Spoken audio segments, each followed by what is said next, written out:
திருப்பூரிலே நமது சமுதாய மக்களுடைய கல்வி திருவிழா. இந்த கல்வி திருவிழா உண்மையிலே உள்ளபடியே போன ஆண்டு நடந்தது, அதுக்கு முந்தைய ஆண்டு நடந்ததை காட்டிலும் இந்த ஆண்டு மிகச் சிறப்பான ஆண்டு. கல்வி திருவிழா ஒரு பல்கலைக்கழக அரங்கத்தில் நடைபெறக்கூடிய ஒரு நிகழ்வா தான் நான் அதை பார்க்கிறேன். அதான் நான் நம்மளுடைய பொதுச் செயலாளர் அர்ஜுன் சூரஜ் அவர்கள் அண்ணன் சொல்றப்ப சொன்னேன், நான் ஒரு மண்டபத்தில் எனக்கு திருப்தி இல்லைங்க. ஒரு பல்கலைக்கழகத்துல ஒரு நடுமைய மண்டபத்துல எப்படி உட்கார்ந்து இருக்கமோ அது மாதிரி மாணாக்கர்கள் உட்கார்ந்து இருக்கிறாங்க. யூஜி தனியா இருக்கு, பிஜி தனியா இருக்கு, பிஹெச்டி தனியா இருக்கு. கல்வி பரிசளிப்பு விழா, கல்வி திருவிழா நீங்க கல்லூரிக்கு செல்வதற்கு முன்பாகவே நீங்கள் இந்த அரங்கத்தில் ஒரு டிகிரி ஹோல்டரா, நான் என்ன டிகிரி படிக்கணும்னு நினைக்கிறேனோ, அது வழக்கறிஞராக இருக்கலாம், பொறியாளராக இருக்கலாம், மருத்துவராக இருக்கலாம், இல்ல பல்வேறு துறைகளிலே நீங்க ஒரு ஆராய்ச்சியாளராக வரலாம். அப்படி நாங்கள் படிப்பதற்கு முன்பாகவே உங்களுக்கு இந்த உடையை அணிவித்து உங்களுக்கு கௌரவப்படுத்துகின்றது இந்த சமுதாயம். இந்த சமுதாயத்திற்கு நீங்கள் என்ன செய்ய போகிறீர்கள்? அதுதான் நான் இந்த அரங்கத்தில் வைக்கக்கூடிய கேள்வி.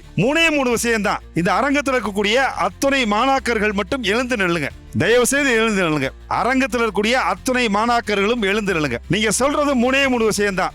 இந்த இனத்தில் நான் பிறந்ததற்காக அன்னை காமாட்சிக்கு நான் நன்றி செலுத்துகிறேன். சொல்லுங்க, இந்த இனத்தில் நான் பிறந்ததற்காக அன்னை காமாட்சிக்கு நன்றி செலுத்துகிறேன். முதலாவதாக என்னை ஈன்றெடுத்த பெற்றோர்களுக்காக நான் நன்றி செலுத்துகின்றேன். என்னை ஈன்றெடுத்த பெற்றோர்களுக்காக நான் நன்றி செலுத்துகின்றேன். வருங்காலத்தில் இந்த சமுதாயத்தில் பிறக்கின்ற அத்துணை குழந்தைகளுக்கும் என்னாலான இயன்ற உதவிகளை இந்த சமுதாயத்தினுடைய பெரியோர்கள் எனக்கு அளிக்கின்ற கௌரவத்தை போல நான் அவர்களுக்கு கௌரவத்தை அளிக்கின்றேன் என்ற உறுதியோடு இத்தனை சமுதாய பெரியோர்களுக்கும் நான் நன்றி செலுத்துவேன் என்று சொல்லிட்டு அமைதியா உட்காருங்க. இந்த 3 விஷயம் தான். உட்காருங்கப்பா.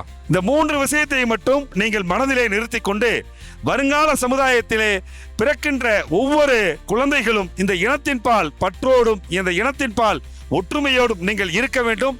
இந்த இனத்தின் பால் நீங்கள் பற்றுதலோடும் ஒற்றுமையோடும் இருக்கின்ற பொழுது மற்ற சமுதாய மக்களுக்கு நாம் முன்னுதாரணமாக இருக்க வேண்டும் என்று கூறி இந்த நல்லதொரு விழாவை ஏற்பாடு செய்த அத்துணை சமுதாய பெரியோர்களுக்கும், அது தலைமை நிகழ்ச்சியுடைய தலைமை அண்ணன் கண்ணனாக இருக்கட்டும், இந்த நிகழ்ச்சியிலே நல்லதொரு உரையாற்றிய ஐயா ராஜா ஐயாவாக இருக்கட்டும், இந்த நிகழ்ச்சியை ஒவ்வொரு அணுவாக செதுக்கி ஒரு சிற்பியை போல செதுக்கி ஒரு அமைதியாக உட்கார்ந்து இருக்கக்கூடிய பொதுச் செயலாளர் அண்ணன் சூரஜா இருக்கட்டும், இந்த நிகழ்ச்சியை அருமையாக ஒருங்கிணைத்து ஒரு கவிதை நடையிலே ஒரு தமிழ் உரையிலே இங்க வழிநடத்திருக்கக்கூடிய ஐயா அங்குச்சாமியா இருக்கட்டும், ஒவ்வொருத்தருடைய பேரையும் விழிக்கவில்லை என்றாலும் மனதால் நான் விழித்துக் கொண்டுள்ளேன். அத்துணை பேருக்கும் எனது மனதார நன்றியை கூறி விடைபெறுகின்றேன். நன்றி, வணக்கம்.